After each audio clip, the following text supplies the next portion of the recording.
kanya. Sigurado ka ba? Ayos, bagay na bagay sa'yo yan. Alam ko namang may kasintahan. Pungkod raw. Hindi ko alam kilala kung sino. Pero pag nalaman ko kung sino, ano gagawin mo? Basta.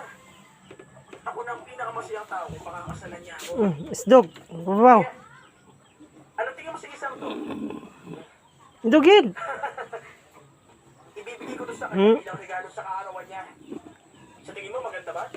Okay. Sige, pumili ka lang. Aalis na ako. Jabaw. Tanaw ka haw? Matanaw ka tibe? Paano mo nalaman? Matanaw ka tibe? Alam mo, narinig ko. Maglalakad siya sa Tibe oh. Pino. Talaga? Tibe. Pumunta ka na. Ngayon na yun. Salamat. Ara o tibe. Hindi ka?